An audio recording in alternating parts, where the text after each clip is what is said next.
Quanto custa uma operação de jogo aqui no futebol pernambucano, Guilherme? Vai depender do tamanho do público, vai depender da quantidade de profissionais envolvidos, né? Mas você tem quantidade de seguranças privadas, então você contrata segurança, ambulância, gradil, supervisor de portão, catraqueiro, bombeiro. No caso do Santa, que está jogando agora na arena, aluguel da arena, aluguel de equipamento para poder funcionar, lanche de staff, de polícia, enfim. Você tem uma série de custos e aí, dependendo do tamanho do evento, o orçamento vai variar bastante, né? Muito dessa conta aí está relacionada ao quantitativo de público, porque se faz o cálculo de quantos bombeiros precisam, de quantas ambulâncias precisam, de quantos seguranças precisam e por aí vai os custos. E aí, Felipe? A gente estima ali, primeira coisa que os órgãos responsáveis, principalmente Polícia Militar, pergunta é qual a expectativa de público? E aí, em cima daquilo ali, a gente vai onerar, digamos assim, a operação, né? A gente vai se basear aí em quanto a gente vai gastar. E aí é isso aí que o Guilherme falou. Taxa de arbitragem, tem doping, tudo isso é com o clube. Catraca, tudo com o clube. Taxa de federação, taxa de INSS. Isso. Ô, Diogo, então baseado nisso que eles estão falando aí, como é que foram as últimas partidas do Sport na ilha? Fazer jogo não é barato, tá?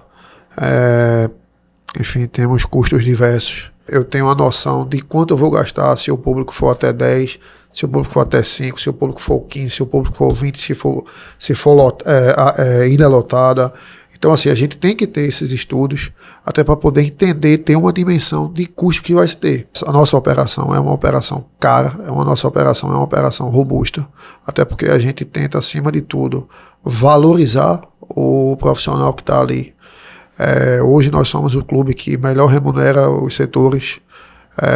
Nós temos uma baita de uma estrutura de apoio de lanches, água, catraqueiro, fiscal, orientador. Fora também que a gente também dá suporte aos órgãos externos, polícia, choque, civil. Então a gente sempre tenta ajudar ali na base da parceria. Só que isso, queira que não, eleva o custo da operação. Tá? Fora isso, tem taxa de CBF, taxa de federação, como os amigos falaram, taxa de INSS sobre todos os serviços, tá? Doping. Então, assim, quando a gente vai calcular aí, de fato, enfim, é um valor estimativo e alto. Tem um piso, né, Diogo? Assim, a gente não Isso. Chega um determinado momento que a gente não tem mais como enxugar. Porque bateu no piso ali, não tem como ser, mesmo que a expectativa de público seja muito baixa, mas além daquilo ali eu não consigo o mínimo, cair, né? Tem um mínimo. Então, de fato, se você tem uma expectativa de público muito baixa, o jogo vai dar prejuízo, porque eu não Deixa eu fazer uma pergunta baseada em cima disso aí. Vamos falar que, eu tô esperando 3 mil torcedores apenas para esses estádios que a gente tá falando aqui de 30 mil, 20 mil, 15 mil. Não tem como realocar toda a torcida para o melhor setor do estádio, não. Tipo assim, em vez de eu abrir a compra de ingresso para arquibancada frontal, geral e sociais, cadeiras, eu vou colocar todo mundo só para as cadeiras. Isso já é feito, na realidade, né? Se você pegar, por exemplo, o último jogo, é porque os últimos jogos do Santa a gente utilizou todos os setores da arena, mas se você pegar o jogo mais recente contra o 13, que foi um público de 10, 12 mil, alguma coisa assim, a arquibancada superior da arena estava fechada. Por quê? Você vai ter, isso que o Diogo falou, você vai reduzir catraqueiro, você vai reduzir segurança, você vai reduzir o próprio aluguel da arena. Chega um momento que você tem o limite de enxugar a operação para poder dar o mínimo de conforto para o torcedor, né? É como o Diogo falou, você não pode ser irresponsável, você tem que ter uma estrutura que atenda bem, por exemplo, você não pode deixar de ter ambulância no estádio, de ter médico, de ter bombeiro, de ter segurança, de ter as catracas, independente do tamanho do público. E aí envolve uma série de coisas. Está chovendo, qual a hora, qual é o dia, é decisivo, não é, quem é o adversário.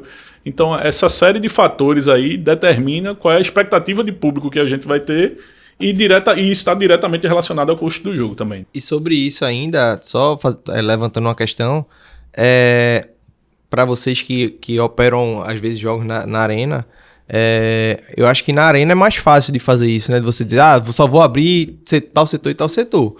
No estádio, que é a casa do torcedor... É mais difícil, sem dúvida. O cara tem é cultural lá. Eu assisto o jogo em tal lugar.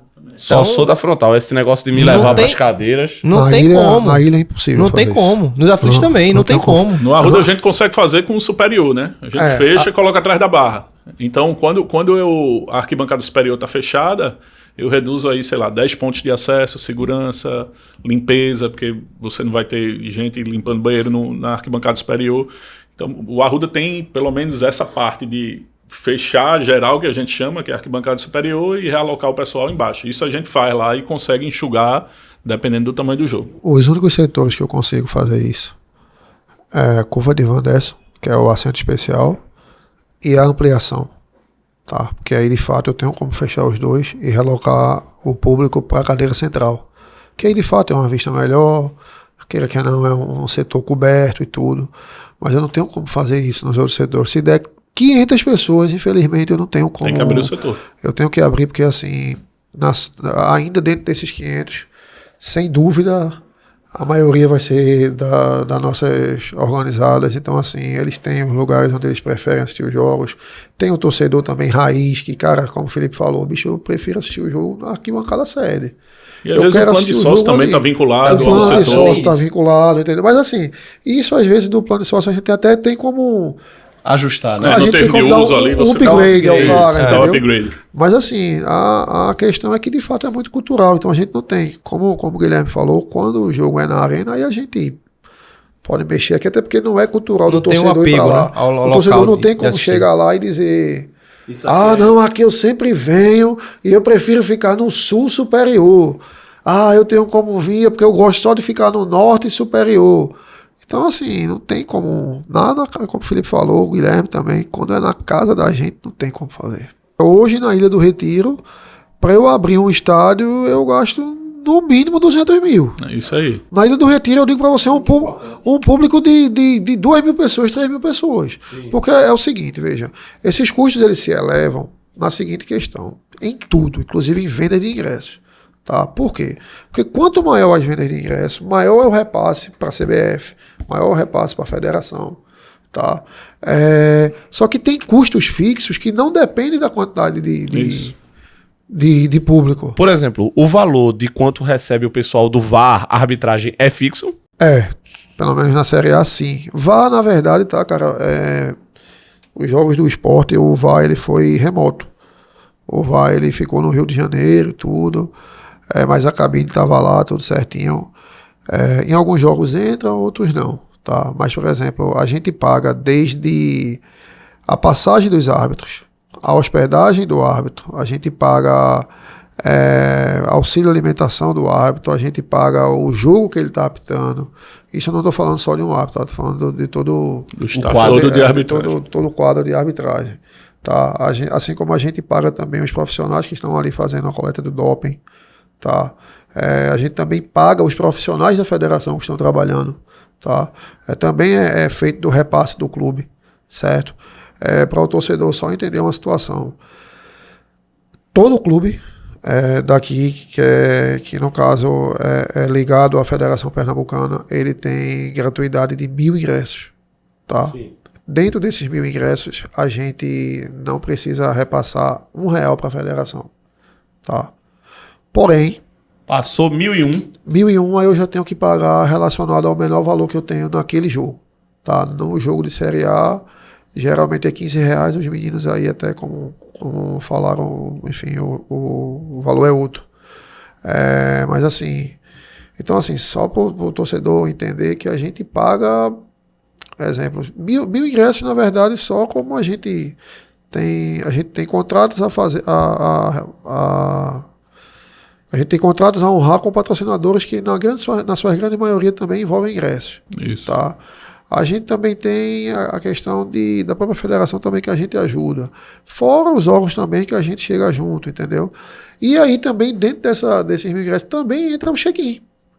Entendeu? Veja, eu tenho uma média, infelizmente essa média caiu muito aí de check-in nos últimos jogos do esporte, mas queira que não, de 4.000 check-ins, 5.000 check-ins. Isso. Na vaca gorda de jogos mais atraentes e tudo, essa média passa lá de 15 mil check-ins e olhe para lá. Mas assim, o torcedor, obviamente, ele está no direito, ele fez o plano dele, então ele tem direito a acessar o estádio, mas o clube que está pagando. É o clube que está repassando para a federação, entendeu? Aquele valor dele. Obviamente ele já pagou quando pagou o plano de sócio Plano dele. de sócio. Certo? Isso. Mas assim, cara, é muito destrinchado. São coisas assim que se a gente for parar aqui para ver, a gente de fato vai passar um bom tempo aqui. Como o Guilherme falou, tudo influencia. A gente tem uma expectativa de jogo de 15 mil pessoas. A gente vai para a reunião de operações, que nós três aqui participamos constantemente. A gente chega lá e passa essa expectativa de ingressos à venda. E aí o choque, como o batalhão de choque, pega todas essas informações e joga numa matriz de risco. Tá? Que o próprio sistema do batalhão de choque. Essa matriz de risco, ela vai definir se o jogo é severo, moderado, perigoso. E dali vem um quantitativo de segurança, certo? Então, assim, tem jogos... Se eles exigirem... Veja, vamos lá, na verdade, não é que eles exijam, tá? Fique bem claro aqui. Eles dão como sugestão uma quantidade X de seguranças que aquela matriz de risco direcionou. A gente, como clube, tá? A gente, obviamente, tende a seguir aquilo. Por quê? Porque se a gente vai de maneira irresponsável, o cara me pediu 300 de segurança. E eu vou chegar e vou dizer, bicho, não vou botar 300 de segurança não, eu vou botar 200. É algo muito sério, né? Pra gente tá assumindo essa responsabilidade, esse risco, entendeu? Então quer dizer que, tipo assim, vocês não têm a obrigação de seguir a solicitação, mas também, Se der errado, der errado, a recomendação veio. cabeças vão rolar, né? Não, a recomendação rolar. vem. Você não Exatamente. segue e depois você vai fazer o quê? Você vai exigir da autoridade a questão de quando ele está envolvido no processo de segurança, ele diz, ó, te recomendei isso, tu seguiu? Não Pra seguiu. apostar, né? Aí, porque vai interferir diretamente na operação dele, entendeu? Porque... Quando tem algum problema, desculpa, Felipe, quando tem algum problema de um torcedor agredido, alguma coisa, a primeira coisa que vai se olhar é a ata da reunião de operação. E aí, você seguiu o que foi determinado? Não, então o clube é responsável. Né? Então, sei lá, um torcedor foi agredido, se teve um problema de segurança, o cara saiu sangrando do estádio. E aí? Não prestou socorro. Cadê tua quantidade de bombeiros contratados e o que foi recomendado na reunião? Isso já aconteceu com a gente. Quantas ambulâncias tinha para atender? Pois é, ambulância, se você pegar... A gente já teve jogo... outro número, tá? A cada 10 mil torcedores, uma ambulância. Tem que ter uma ambulância. Vixe, ainda tem Tem isso. outra A cada coisa, 10 sabia. mil, uma ambulância. Isso. Tem até um fato curioso que a gente fez num desses jogos, que a exigência na arena era, pela carga de público esperada, eram 4, e nesse jogo, por ser decisivo, eu pedi a 5ª ambulância. Por quê? Um jogo quando é na arena, quando você está com aquele carro de trânsito e tal, você começa a ter as ocorrências. Então saiu a primeira ambulância, saiu a segunda. E não volta, né? E não volta na arena. Em Recife é mais fácil, o cara vai na Agamenon, vai no hospital na Ilha do Leite e tá ali perto do Esporte, traz de volta, tá perto do Arruda, traz de volta a ambulância, né? Mas, por exemplo, a gente teve jogo na arena de Pernambuco, de a gente ter ocorrência, de eu ter pedido 5, a exigência eram 4. Eu digo, não, o jogo é decisivo. Começo do jogo, antes de começar o jogo, um torcedor com fratura exposta, o outro infartou e já saíram 2 ambulâncias antes de começar a partida. E aí a partida começou, a gente usou uma, teve um até que entrou dentro de campo para socorrer o atleta, que deu aquela confusão lá com o motorista e tal, e ficou uma ambulância. Se aquela outra ambulância sai, para o jogo.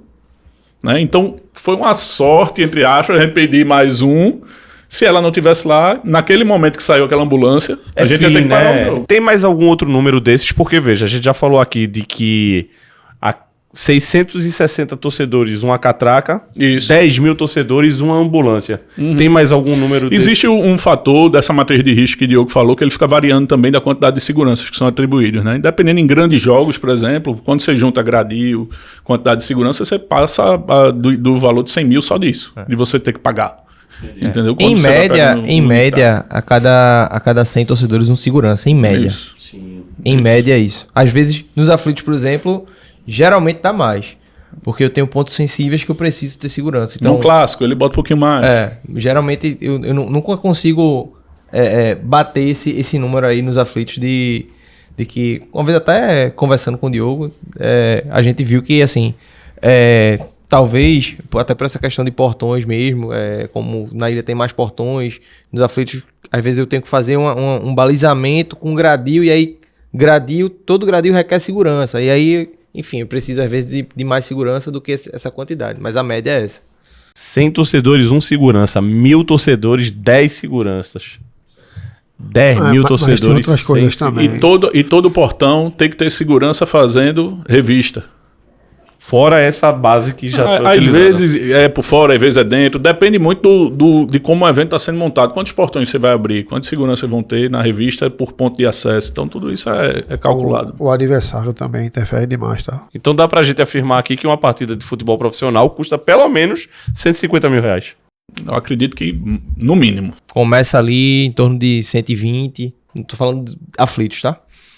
E aí, enfim, vai até 200, 200 e alguma coisa aflitos. Por isso que o Arruda é tão caro, né? Sim, você tem muito portão, muita catraca, né?